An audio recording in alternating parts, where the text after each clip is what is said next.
ಪ್ರಭು ಕ್ರಿಸ್ತರಲ್ಲಿ ನನ್ನೊಲವಿನ ಸಹೋದರ ಸಹೋದರಿಯರೇ, ರೋಮ್ ನಗರದ ತೈಬರ್ ನದಿಯ ತೀರದಲ್ಲಿ ಒಂದು ದೊಡ್ಡ ಆಕೃತಿ ಇದೆ.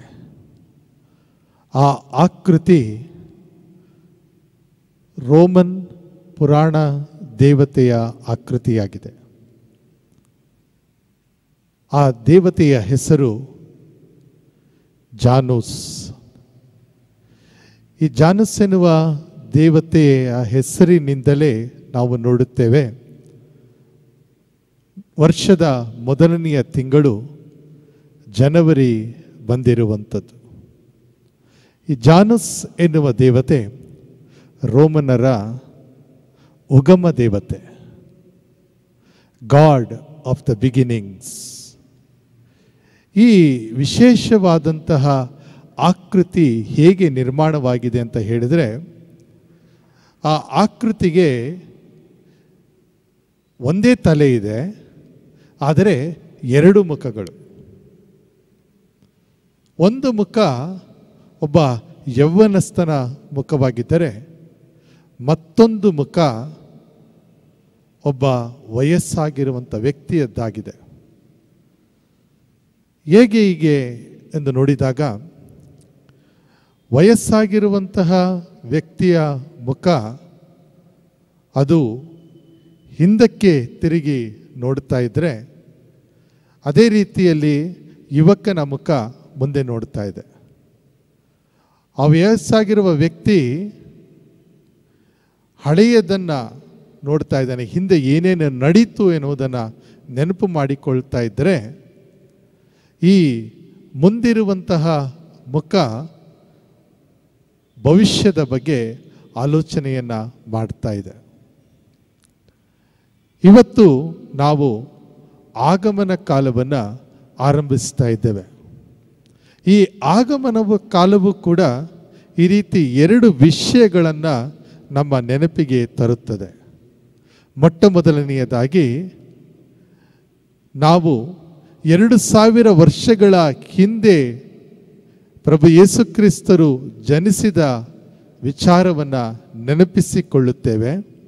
ಕ್ರಿಸ್ತ ಜನನದ ಸ್ಮರಣೆಯನ್ನು ಮಾಡುವುದಕ್ಕಾಗಿ ತಯಾರಿಯನ್ನು ನಡೆಸುವುದು ಆಗಮನ ಕಾಲದ ಉದ್ದೇಶವಾಗಿದ್ದರೆ, ಮತ್ತೊಂದು ಭವಿಷ್ಯದಲ್ಲಿ, ಅಂದರೆ ಪ್ರಭು ಯೇಸು ಕ್ರಿಸ್ತರು ಮರಳಿ ಬರುತ್ತಾರೆ ಎನ್ನುವ ಯೋಚನೆಯನ್ನು ಇರಿಸಿಕೊಂಡು ಅದಕ್ಕಾಗಿ ಕೂಡ ನಾವು ಅಪ್ರತಿಮವಾದ ತಯಾರಿಯನ್ನು ಮಾಡಿಕೊಳ್ಳುತ್ತೇವೆ.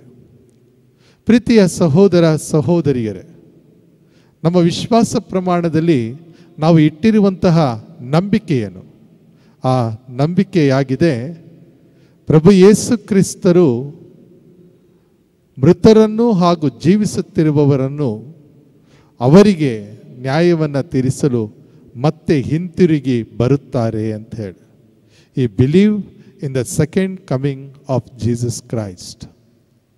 ಹೀಗೆ ಆರಾಧನಾ ವಿಧಿವರ್ಷದ ಮೊದಲನೆಯ ದಿನ ನಾವು ಹಿಂದೆ ನಡೆದಿರುವಂಥ ಘಟನಾವಳಿಯನ್ನು ಸ್ಮರಿಸಿಕೊಂಡು ಮುಂದೆ ನಡೆಯಬೇಕಾದಂತಹ ಘಟನೆಯ ಬಗ್ಗೆ ನಮ್ಮ ವಿಶ್ವಾಸವನ್ನು ಪ್ರಕಟಿಸುವಂತಹ ಸುದಿನವಾಗಿದೆ. ಇಂತಹ ಸಂದರ್ಭದಲ್ಲಿ ಇವತ್ತಿನ ಶುಭ ಸಂದೇಶ ನಮಗೆ ತಿಳಿಯಪಡಿಸುವಂತಹ ಬಹಳ ಮುಖ್ಯವಾದ ವಿಚಾರ ಎಚ್ಚರಿಕೆಯಿಂದಿರಿ ಅಂತೇಳಿ, ಎಚ್ಚರವಾಗಿರಿ ಅಂತೇಳಿ. ನಾವು ಎಚ್ಚರವಾಗಿರೋದು ಅಂತ ಹೇಳಿದ್ರೆ ಬರೀ ನಿದ್ರೆಯಿಂದ ಏಳುವುದು ಅಂತ ತಿಳ್ಕೊಳ್ಳಬಾರದು. ಅನೇಕರು ನಿದ್ರೆಯ ಮಧ್ಯೆ ಕೂಡ ಎದ್ದು ಓಡಾಡುವಂಥವರು ಇರ್ತಾರೆ. ಆದರೆ ಎಚ್ಚರವಾಗಿರೋದು ಅಂತ ಹೇಳಿದ್ರೆ ನಮ್ಮ ಭಾಷೆಯಲ್ಲಿ ಮೈಯೆಲ್ಲ ಕಣ್ಣಾಗಿ ಇರಿಸಿಕೊಳ್ಳುವಂಥದ್ದು ಆಗಿದೆ. ಆಗಮನ ಕಾಲದ ಮೊದಲನೆಯ ಭಾನುವಾರದಲ್ಲಿ ನಾವು ಇರಬೇಕಾದರೆ ನಮಗೆ ಗೊತ್ತಿರುವ ಹಾಗೆ ಆರಾಧನಾ ವಿಧಿವರ್ಷವನ್ನು ನಾವು 3 ವೃತ್ತಗಳಾಗಿ ವಿಂಗಡಿಸುತ್ತೇವೆ. There are 3 cycles in the liturgical years. ಕಳೆದ ವರ್ಷ ಎ ಭಾಗವನ್ನು ಆರಿಸಿಕೊಂಡು ಅದರಲ್ಲಿ ಬರುವಂಥ ವಾಚನಗಳನ್ನು ಧ್ಯಾನಿಸಿದೆವು. ಸಾಮಾನ್ಯವಾಗಿ ಮೊದಲನೆಯ ವರ್ಷ ಅದು ಸಂತ ಮತ್ತಾಯರ ಶುಭ ಸಂದೇಶಕ್ಕೆ ಸೀಮಿತವಾದಂಥ ವರ್ಷವಾಗಿರುತ್ತದೆ. ಅಂದರೆ ಈ ಬಾರಿ ಬಿ ಅಂದರೆ ಎರಡನೆಯ ವರ್ಷದಲ್ಲಿ ನಾವು ಇರಬೇಕಾದರೆ ಸಂತ ಮಾರ್ಕರ ಶುಭ ಸಂದೇಶದಲ್ಲಿ ಬರುವಂಥ ವಾಚನಗಳನ್ನು ನಾವು ನೋಡುತ್ತೇವೆ. ಹಾಗೂ ಮೂರನೆಯ ಆರಾಧನಾ ವಿಧಿ ವರ್ಷದಲ್ಲಿ ಅಂದರೆ ಸಿ ಸೈಕಲ್ನಲ್ಲಿ ನಾವು ಸಾಮಾನ್ಯವಾಗಿ ಸಂತ ಲೂಕರ ಶುಭ ಸಂದೇಶವನ್ನು ಧ್ಯಾನಿಸುತ್ತೇವೆ. ಈ ಮೂವರು ಕೂಡ ಬರೆದಿರುವಂತಹ ಶುಭ ಸಂದೇಶವನ್ನು ನಾವು ಧ್ಯಾನಿಸುವಾಗ ಸಂತ ಯೋವಾನರು ಆಗೊಮ್ಮೆ ಈಗೊಮ್ಮೆ ಪ್ರತಿಯೊಂದು ಆರಾಧನಾ ವಿಧಿ ವರ್ಷದಲ್ಲೂ ಕಾಣಿಸಿಕೊಳ್ಳುವಂಥ ವಾಡಿಕೆ ಇದೆ. ಇಂತಹ ಸಂದರ್ಭದಲ್ಲಿ ಈ ಆರಾಧನಾ ವಿಧಿ ವರ್ಷದಲ್ಲಿ ನಾವು ನಿಜಕ್ಕೂ ಒಂದು ಆಲೋಚನೆಯನ್ನು ಮಾಡಬೇಕಾಗಿದೆ.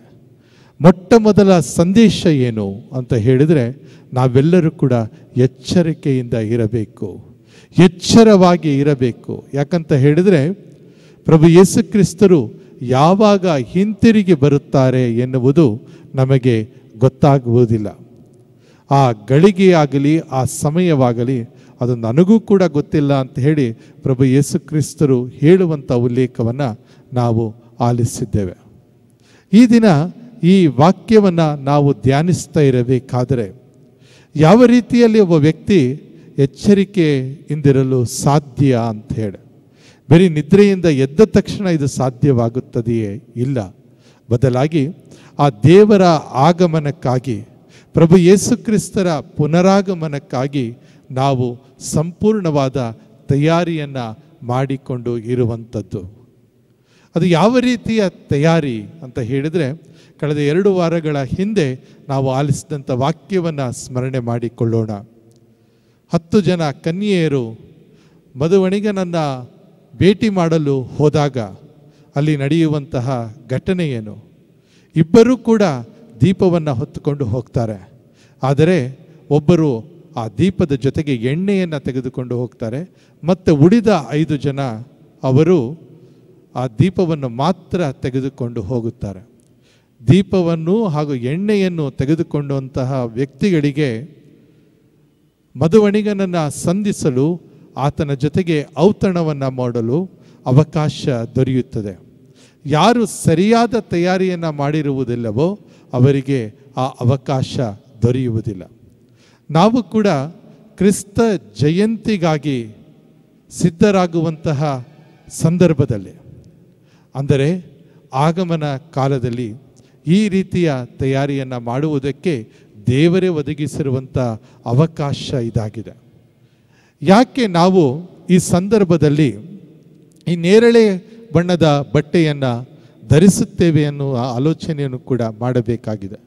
ತಪಸ್ಸು ಕಾಲದಲ್ಲಿ ಅಥವಾ ಯಾರಾದರೂ ಮರಣ ಹೊಂದಿದ್ದಾಗ ದುಃಖದ ಸಂಕೇತವಾಗಿ, ಪ್ರಾಯಶ್ಚಿತ್ತದ ಸಂಕೇತವಾಗಿ ನಾವು ಈ ಒಂದು ನೇರಳೆ ಬಣ್ಣದ ಅಂಗಿಯನ್ನು ಧರಿಸಿ ಬಲಿಪೂಜೆಯನ್ನು ಅರ್ಪಿಸುತ್ತೇವೆ. ಈ ಸಂದರ್ಭದಲ್ಲಿ ಅರ್ಥ ಮಾಡಿಕೊಳ್ಳುವಂಥ ವಿಷಯ ಏನು ಅಂತ ಹೇಳಿದ್ರೆ, ಈ ಆಗಮನ ಕಾಲವನ್ನು ಕೂಡ ಒಂದು ಪುಟ್ಟ ತಪಸ್ಸು ಕಾಲ ಅಂತ ಹೇಳಿ ಕೆಲವರು ಸಂಬೋಧಿಸ್ತಾರೆ. ಕಾರಣ ಏನು ಅಂತ ಹೇಳಿದ್ರೆ, ಪ್ರಭು ಯೇಸು ಕ್ರಿಸ್ತರ ಪುನರಾಗಮನಕ್ಕಾಗಿ ನಾವು ಪಶ್ಚಾತ್ತಾಪದ ಹೃದಯದಿಂದಲೂ ಒಳ್ಳೆಯ ಮನಸ್ಸಿನಿಂದಲೂ ತಯಾರಿಯನ್ನು ಮಾಡಬೇಕು ಎನ್ನುವುದು ಆಗಿದೆ. ಅದರಲ್ಲೂ ವಿಶೇಷವಾಗಿ ಈ ವರ್ಷ ನಾವೆಲ್ಲರೂ ಕೂಡ ಒಂದು ರೀತಿ ಜರ್ಜರಿತವಾಗಿದ್ದೇವೆ, ನೋವಿಗೆ ಒಳಗಾಗಿದ್ದೇವೆ, ಸಂಕಷ್ಟದಲ್ಲಿ ಸಿಕ್ಕಿ ಹಾಕಿಕೊಂಡಿದ್ದೇವೆ. ಇಡೀ ವರ್ಷ ಅನಾರೋಗ್ಯದ ವರ್ಷವಾಗಿತ್ತು. ಇಂತಹ ಸಂದರ್ಭದಲ್ಲಿ ಅನೇಕರು ಭರವಸೆಯನ್ನು ಕಳೆದುಕೊಂಡಿರಬೇಕಾದರೆ, ಅನೇಕ ಕುಟುಂಬಗಳಲ್ಲಿ ಸಾವು ಆಗಿರಬೇಕಾದರೆ, ಕೊರೋನಾ ವೈರಸ್ ಇದು ತನ್ನ ಅಟ್ಟಹಾಸವನ್ನು ಇನ್ನೂ ಮೆರೆಯುತ್ತಾ ಇರಬೇಕಾದರೆ, ಕ್ರಿಸ್ತರ ಜನನ ಯಾವ ರೀತಿಯ ಸಂದೇಶವನ್ನು ನಮಗೆ ಕೊಡುತ್ತದೆ, ಪ್ರಭು ಯೇಸು ಕ್ರಿಸ್ತರ ಪುನರಾಗಮನ ಯಾವ ರೀತಿಯ ಸಂದೇಶವನ್ನು ನಮಗೆ ನೀಡುತ್ತದೆ ಎನ್ನುವ ಆಲೋಚನೆಯನ್ನು ನಾವು ಮಾಡಬೇಕಾಗಿದೆ. ಕುಟುಂಬದಲ್ಲಿ ಇರುವಂತಹ ಪ್ರತಿಯೊಬ್ಬರೂ ಕೂಡ ಈ ಒಂದು ಸಂದರ್ಭದಲ್ಲಿ ನಾನು ನನ್ನ ಜೀವನವನ್ನು ಮಾರ್ಪಡಿಸಿಕೊಳ್ಳುತ್ತೇನೆ, ಪ್ರಭು ಯೇಸು ಕ್ರಿಸ್ತರ ಆಗಮನಕ್ಕಾಗಿ ಒಂದು ಪುಟ್ಟ ಗೋದಲಿಯನ್ನು ನನ್ನ ಹೃದಯದಲ್ಲಿ ನಾನು ನಿರ್ಮಿಸುತ್ತೇನೆ. ಒಳ್ಳೆಯ ಮನಸ್ಸಿನಿಂದ, ಪ್ರೀತಿಯಿಂದ, ಐಕ್ಯತೆಯಿಂದ, ನಂಬಿಕೆಯಿಂದ ನಾನು ಈ ಕಾರ್ಯವನ್ನು ಮಾಡುವಂತೆ ಆಗಲಿ ಎಂದು ಆಲೋಚನೆಯನ್ನು ಮಾಡಬೇಕು. ಹಾಗೆಯೇ ಅದಕ್ಕೆ ಅವಶ್ಯವಾದಂಥ ತಯಾರಿಯನ್ನು ಮಾಡಬೇಕು. ಆಗಮನ ಕಾಲ ದೇವರು ನಮಗೆ ಒದಗಿಸಿರುವಂಥ ಕಾಲವಾಗಿದೆ. ತಮ್ಮ ಪುತ್ರನನ್ನು ಈ ಧರೆಗೆ ಕಳುಹಿಸಿಕೊಟ್ಟಂತಹ ದೇವರು ತಮ್ಮ ಪ್ರೀತಿಯ ಸಂಕೇತವಾಗಿ, ತಮ್ಮ ಅಪಾರ ಪ್ರೀತಿಯ ಸಂಕೇತವಾಗಿ ತಮ್ಮ ಪುತ್ರನನ್ನು ಈ ಧರೆಗೆ ಕಳುಹಿಸಿದರು ಎನ್ನುವುದು ನಮಗೆಲ್ಲರಿಗೂ ಗೊತ್ತಿರುವ ವಿಚಾರವಾಗಿದೆ. ನಾವು ಕೂಡ ಎಚ್ಚರಿಕೆಯಿಂದ ಇದ್ದು ಆ ಸ್ವಾಮಿಯನ್ನು ಎದುರು ನೋಡುತ್ತಾ ಒಂದು ಒಳ್ಳೆಯ ತಯಾರಿಯನ್ನು ಮಾಡಬೇಕಾಗಿದೆ. ಈ ಒಂದು ಸಂದರ್ಭದಲ್ಲಿ ಇವತ್ತಿನ ಮೊದಲನೆಯ ವಾಚನವನ್ನು ಕೂಡ ನಾವು ನೋಡಬೇಕಾಗುತ್ತದೆ.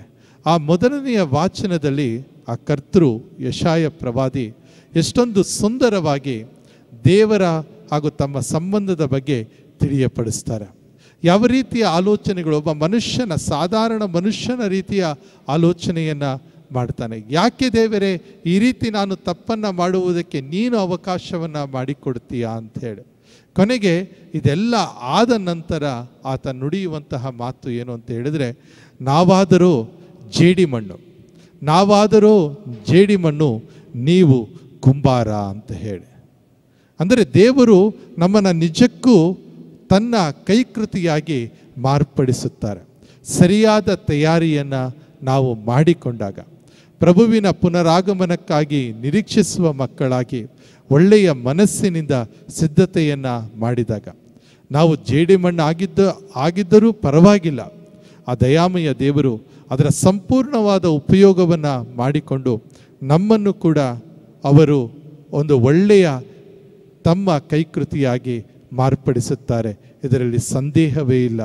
ಈ ಸಂದರ್ಭದಲ್ಲಿ ಇವತ್ತು ನಾವು ಆಗಮನ ಕಾಲವನ್ನು ಆರಂಭಿಸುತ್ತಾ ಇರಬೇಕಾದರೆ ಆ ದಯಾಮಯ ದೇವರ ಕೃಪೆ ಮತ್ತು ಅನುಗ್ರಹ ನಮ್ಮ ಹೃದಯವನ್ನು ತುಂಬುವಂತೆ ಆಗಲಿ. ಹರಿಹರದ ಆರೋಗ್ಯ ಮಾತೆಯ ದಿವ್ಯ ಸನ್ನಿಧಾನದಿಂದ ಈ ಒಂದು ಪ್ರಬೋಧನೆಯನ್ನು ನಾನು ನೀಡುತ್ತಾ ಇರಬೇಕಾದರೆ ಆ ತಾಯಿಯ ಪ್ರಾರ್ಥನೆ ನಮ್ಮ ಜೊತೆಗೆ ಇರುವಂತೆ ಆಗಲಿ. ಆರೋಗ್ಯ ಮಾತೆಯಾಗಿರುವಂತಹ ಆಕೆ ನಮಗೂ ನಮ್ಮ ಕುಟುಂಬಕ್ಕೂ ಅವಶ್ಯವಾದಂಥ ಆರೋಗ್ಯವನ್ನು ಕರುಣಿಸಲಿ. ಹರಿಹರದ ಆರೋಗ್ಯ ಮಾತೆಯ ಪ್ರಾರ್ಥನೆಗೆ ನಮ್ಮನ್ನು ಸಮರ್ಪಿಸಿ ಆಕೆಯ ಬಿನ್ನಹದ ಸಹಾಯದಿಂದ ದಯಾಮಯ ದೇವರು ನಮ್ಮನ್ನು ಆಶೀರ್ವದಿಸುವಂತೆ ಆಗಲಿ. ತಮ್ಮ ಪುತ್ರನ ಆಗಮನಕ್ಕಾಗಿ ನಾವೆಲ್ಲರೂ ಕೂಡ ಭಕ್ತಿಯಿಂದ ಒಂದು ಒಳ್ಳೆಯ ತಯಾರಿಯನ್ನು ಮಾಡುವಂತೆ ಆಗಲಿ. ಇವತ್ತಿನಿಂದ ಆರಂಭವಾಗುವಂಥ ತಯಾರಿ ನಿಜಕ್ಕೂ ಡಿಸೆಂಬರ್ 25ನೇ ತಾರೀಕು ಜನಿಸುವಂತಹ ಪ್ರಭು ಯೇಸು ಕ್ರಿಸ್ತ ಜಯಂತಿಯ ಆ ಒಂದು ಸ್ಮರಣೆಯನ್ನು ನಾವು ಎಂದೆಂದಿಗೂ ಕೂಡ ಮರೆಯದಿರುವಂತಹ ಒಂದು ಹೊಸ ಕ್ರಿಸ್ಮಸ್ ಆಗಿ ಮಾರ್ಪಡಿಸಲಿ. ನಮ್ಮನ್ನು ಕರೆದಿರುವಂತಹ ದೇವರು, ನಮ್ಮನ್ನು ಆಶೀರ್ವದಿಸುವ ದೇವರು, ನಮ್ಮ ಜೊತೆಗಿದ್ದು ನಮ್ಮನ್ನು ಮುನ್ನಡೆಸುವ ದೇವರು ಎಂದೆಂದಿಗೂ ಕೂಡ ವರದಾನವನ್ನು ಕರುಣಿಸಲಿ. ನಾವೆಲ್ಲರೂ ಕೂಡ ಎಚ್ಚರವಾಗಿದ್ದು ಸ್ವಾಮಿಯ ಆಗಮನಕ್ಕಾಗಿ ನಿರೀಕ್ಷೆಯನ್ನು ಮಾಡೋಣ. ಖಂಡಿತವಾಗಿಯೂ ಆ ಪ್ರಭುವು ನಮ್ಮೆಡೆಗೆ ಬಂದು ನಮ್ಮನ್ನು ಆಶೀರ್ವದಿಸುತ್ತಾರೆ, ಅನುಗ್ರಹಿಸುತ್ತಾರೆ, ನಮ್ಮನ್ನು ಕಾಪಾಡಿ ರಕ್ಷಿಸುತ್ತಾರೆ. ಆಮೆನ್.